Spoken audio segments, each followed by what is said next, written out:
नमस्कार। आज सुबह सुबह जब मैंने कुछ बच्चों को तितलियों के पीछे भागते देखा, मदमस्त होकर खेलते देखा और उन्हें यूं जो है मस्तियाँ अटखेलियाँ करते हुए देखा, तो अचानक मेरे सामने राजेश रेड्डी की साहब की वो पंक्तियाँ सामने से गुजर गई कि यहाँ हर शख्स हर पल हादसा होने से डरता है, खिलौना है जो मिट्टी का फना होने से डरता है।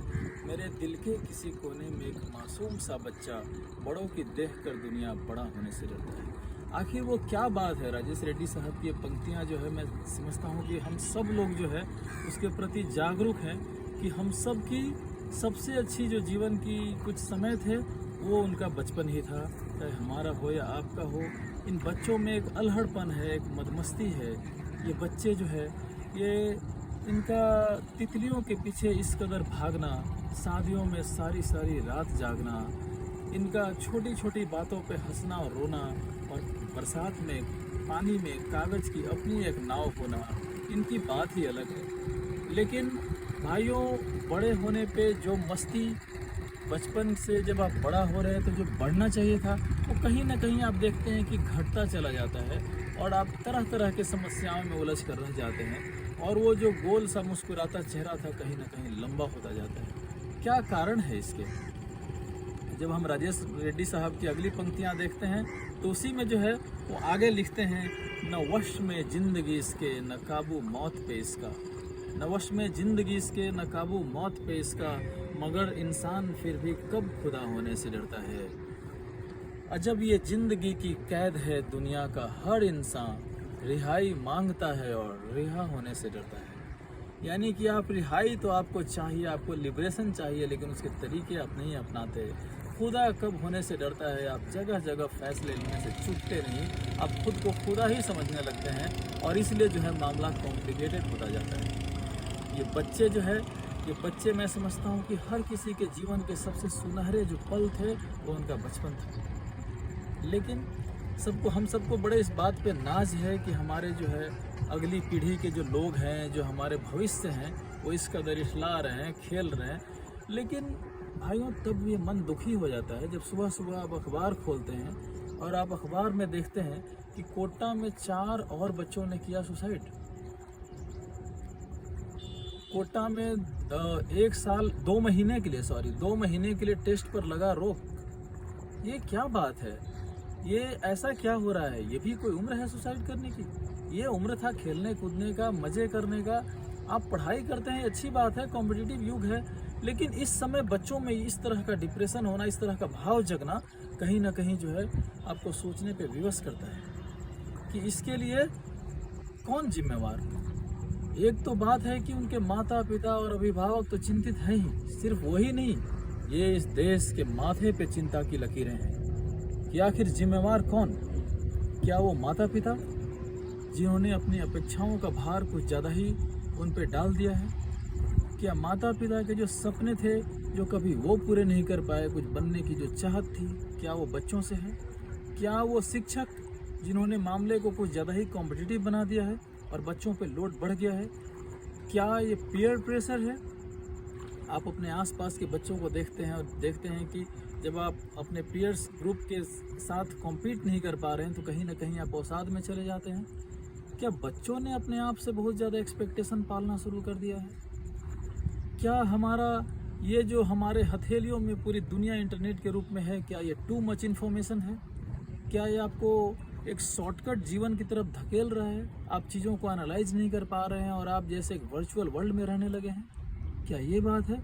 या कहीं ऐसा तो नहीं कि हमारे जो है कंबाइंड फैमिली से न्यूक्लियर फैमिली की तरफ बढ़ता ये भारत जो है इन बच्चों को इधर धकेल रहा है? पहले संयुक्त परिवार में ये बच्चे जो है, इनका जब मन चिड़चिड़ा होता था, जब ये कभी दुखी होते थे, जब ये कभी रोते थे, तो कभी दादा दादी, कभी नाना नानी, कभी चाचा चाची, घर में पूरी एक फौज थी जो इन्हें जो है संभाल लेती थी और बच्चों का मन बहल जाता था। लेकिन आज न्यूक्लियर फैमिली में जब माता पिता दोनों ही काम करते हैं, घर में पैसे बहुत हैं लेकिन समय की बहुत कमी है, और ये बच्चे उस समय अगर किसी बात पे गुस्सा होते हैं, इनका मन चिड़चिड़ा हो जाता है, तो ये किसके पास जाएं, किससे अपने दिल की बात करें? कौन इनकी पीठ सहलाए, कौन पीठ थपथपाए, कौन इन्हें समझाए कि ये चीज़ें छोटी छोटी है, बाद में ठीक हो जाएंगी। और ये चीज़ें जो है कहीं ना कहीं हमको सोचने पे विवश करता है। आधुनिक समय में जो हम लोगों ने अभी डिस्कस किया, कई पहलुओं के बीच जो स्ट्रेस बढ़ने के कई पहलू हैं, सारे पहलू एक जगह जहां आकर सिमटते हैं वो ये है कि कहीं ना कहीं जब आप फेल होते हैं, चाहे वो जीवन हो या परीक्षा हो, तब जाकर आपको लगता है कि ये क्या है, फेल्योर क्या है, और आप कहीं ना कहीं उसको एक्सेप्ट नहीं कर पाते हैं। भाइयों, लेकिन क्या फेल होना नई बात है? क्या इससे पहले लोग फेल नहीं हुए थे? क्या फेल होने से जीवन की पहिया वहीं रुक जाती है? क्या सारे रास्ते वहीं बंद हो जाते हैं?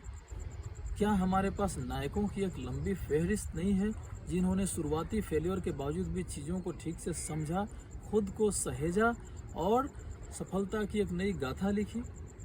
आखिर क्या बात है और ये फेलियर क्या है? इस चीज़ को समझने के लिए हम कुछ उदाहरणों पर चर्चा करें। मैं एक ऐसे आदमी की बात करना चाहता हूँ जो छोटी सी उम्र में, करीब 9 वर्ष की उम्र में उनकी माता का देहांत हो गया। पिता की हेल्थ, स्वास्थ्य अच्छा नहीं होने के कारण उनकी बड़ी बहन ने घर का जिम्मेवारी संभाला, लेकिन 19 वर्ष की उम्र में इनकी बड़ी बहन का भी देहांत हो जाता है। किसी तरीक़ा से घर की अच्छी अवस्था नहीं होने से, आर्थिक तंगी की वजह से इनका फॉर्मल एजुकेशन जो है पूरा नहीं हो पाया, और ये किसी तरीके से लिखना पढ़ना शुरू करते हैं, सीखते हैं, और फिर इन्हें किताबों में रुचि पैदा होती है। ये नई नई किताबें पढ़ते हैं, जानकारियाँ हासिल करते हैं, बड़े होते हैं, इनकी शादी होती है, और शादी के बाद अनफॉर्चुनेटली 3 में से 2 बच्चों का देहांत हो जाता है। कुछ दिन बाद इनकी बीवी मर जाती है, उनका भी देहांत हो जाता है। इतने समस्याओं से घिरे होने के बाद जब सब कुछ इनका छिन्न सा हो जाता है, तो ये मित्रों फ्रस्ट्रेशन आना लाजमी है, लेकिन उसके बाद ये उभरते हैं और जीवन के इन पहलुओं से सीखते हैं, खुद को सहेजते हैं, और यही आदमी 52 वर्ष की उम्र में यूनाइटेड स्टेट्स ऑफ अमेरिका के प्रेसिडेंट बनते हैं, जिनका नाम आप सब कोई जानते हैं, जिन्होंने सिविल वार से निकलने में भी बहुत ही ज़्यादा अमेरिका की मदद की, और ये महानुभाव अब्राहम लिंकन है। तो ये एक उदाहरण था, will you call it a success और failure, that I leave it upon you. और हमारे जो दूसरे उदाहरण हैं, एक ऐसे आदमी की जो कि जिन्होंने कभी एनडीए में जाने का सपना देखा।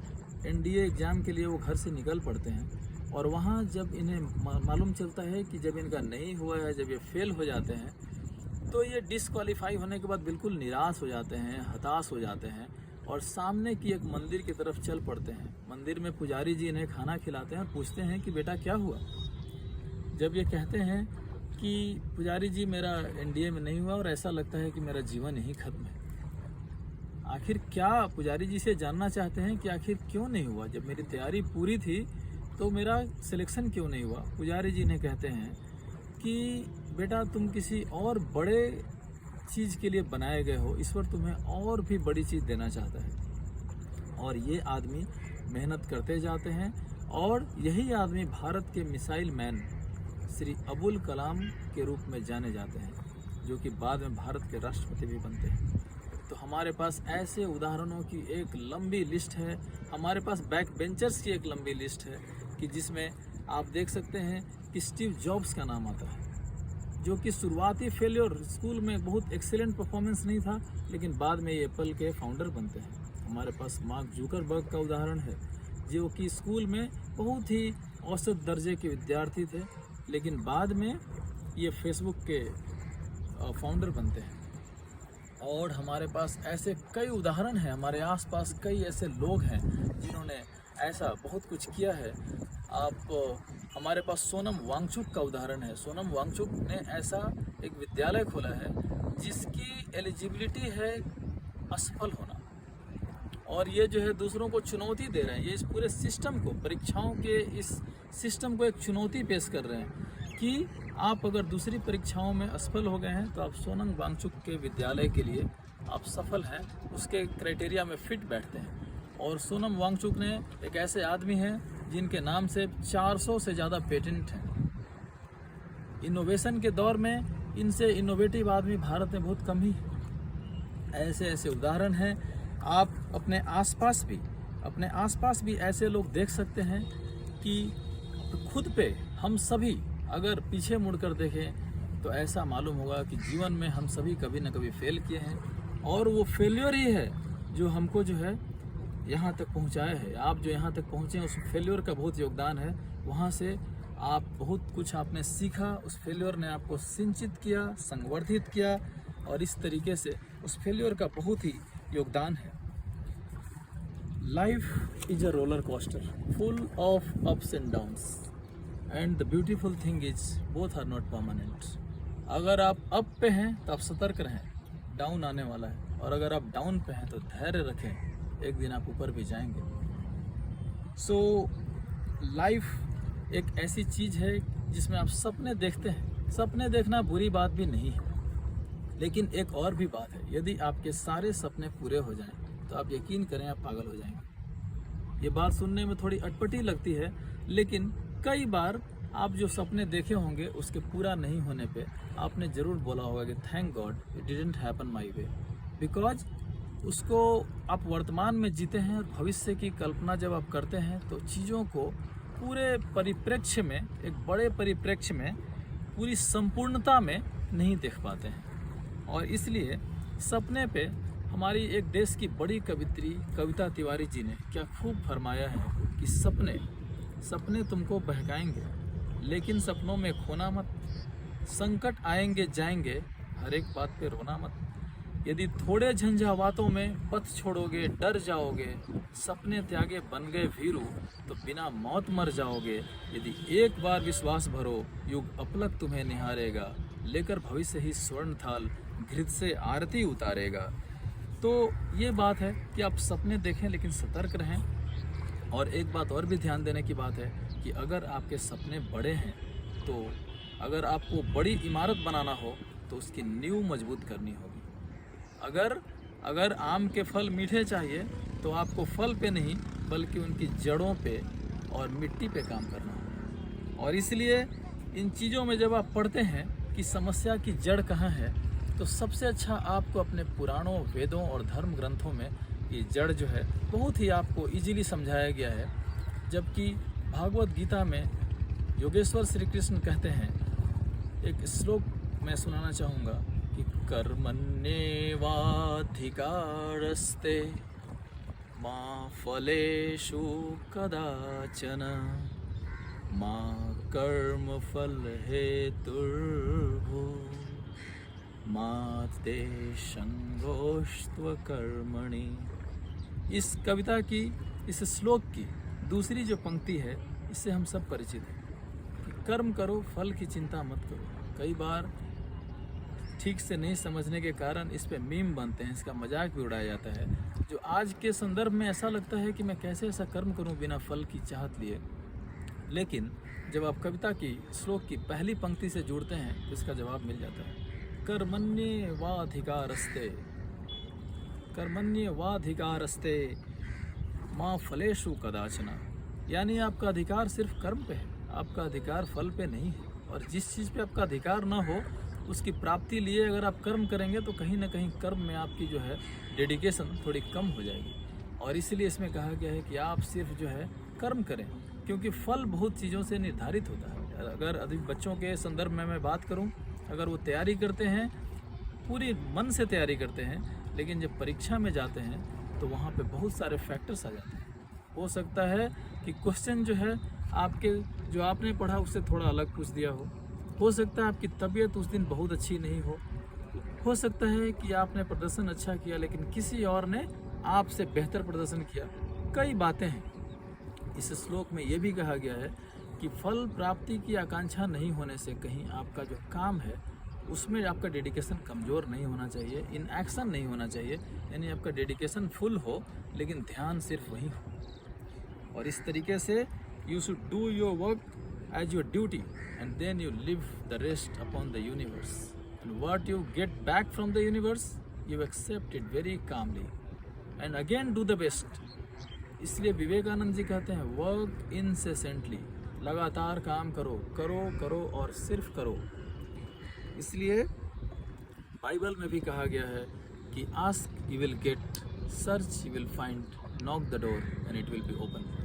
तो इस तरीके से सारे जो धर्म ग्रंथ है आपको इस तरफ इशारा करते हैं। गीता का एक और बेहतरीन श्लोक मैं आपको सुनाना चाहूँगा।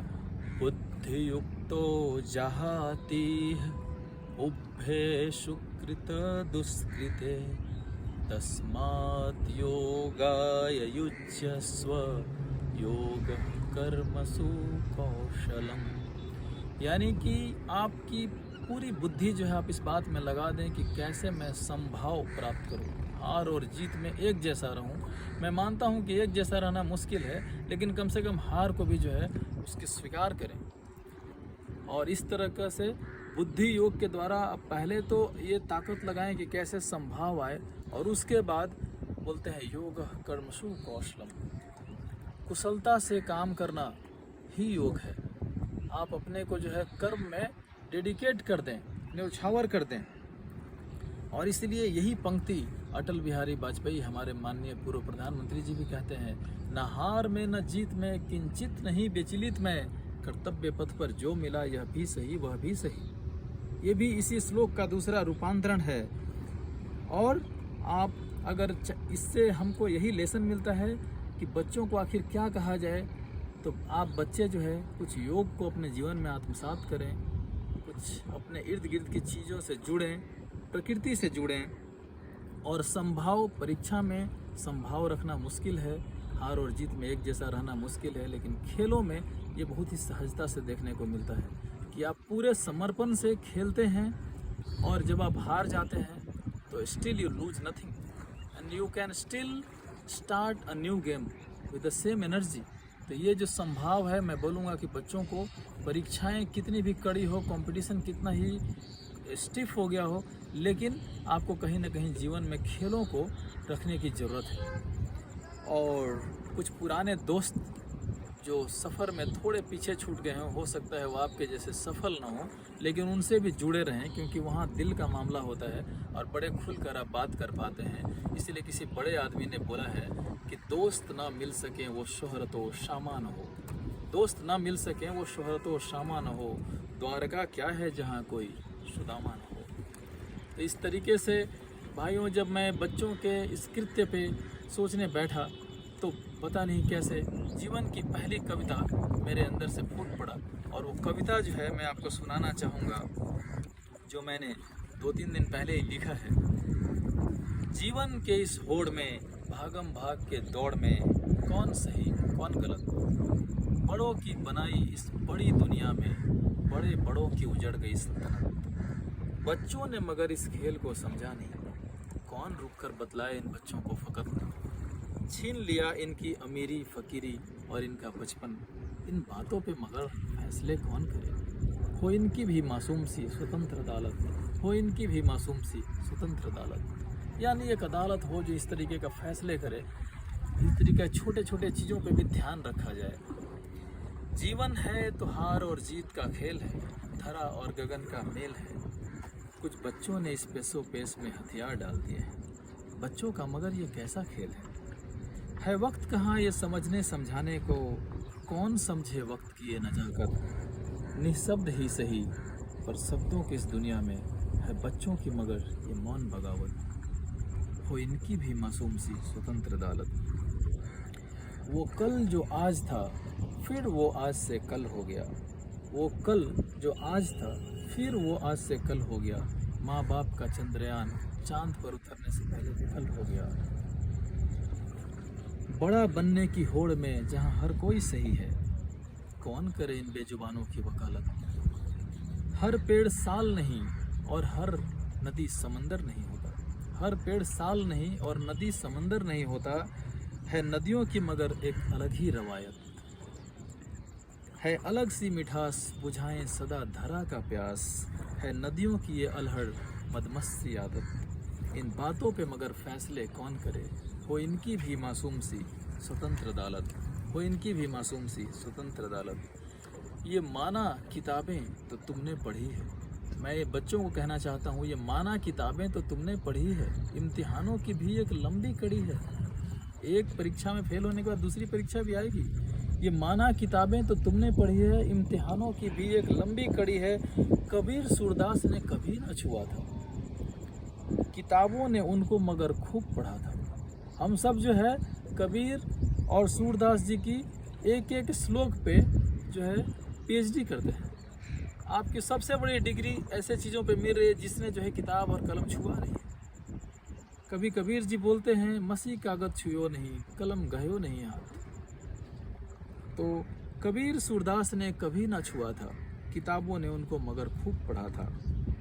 जीवन है अगर एक सागर सा प्याला, इम्तिहानों का तो एक सीमित दायरा है। और अब आगे की जो मैं पंक्तियाँ बोलने वाला हूँ ये उन शिक्षकों के लिए है, उन अभिभावकों के लिए है और सारे इंटेलेक्चुअल्स के लिए है जो कहीं ना कहीं जिनकी वजह से ये कंपटीशन थोड़ा ज़्यादा हो गया है, भले अननोइंगली हो। बहुत कह चुके जरा ठहरो कलमोर, बहुत कह चुके जरा ठहरो कलमोर, ये समझो कि नादा पे जो गुजरा है, ये समझो कि नादा पे जो गुजरा है, करो उन पे रहमत ऐ जग के खुदाओं, करो उन पे रहमत ऐ जग के खुदाओं, कि झांको तो दिल में ये क्या माजरा है, उनसे बतियाओ उनका हौसला बढ़ाओ, ये बोलो कि जीवन बड़ा फलसफा है, ठहरो सुस्ताओ बुजुर्गों का सानिध्य पाओ, फूलों के निकट जाकर प्यार के नगमे गुनगुनाओ और देखो कि जीने में कितना मजा है। और बच्चों को समर्पित मेरी ये पंक्तियाँ कि जीवन यहीं तक नहीं है ए बालक, ये सोचो कि किसने ये दुनिया बनाया, ये सोचो कि रंगों की बरसात करके ये किसने तितलियों में रंग सजाया, कि जीवन की अद्भुत है सरल सी धारा, कि जीवन की अद्भुत है सरल सी धारा, यही बात महावीर बुद्ध ने बताया। और जो धारा जो हम में है, तुम में है, सब में है भाया, यही बात मैंने तुम्हें भी बताया, यही बात मैंने तुम्हें भी बताया। तो आज का हमारा ये जो कवरेज था ये उन बच्चों को समर्पित है। मैं संतोष कुमार, कैमरा पर्सन दिव्या शंकर के साथ आप सबको धन्यवाद करता हूँ। नमस्कार।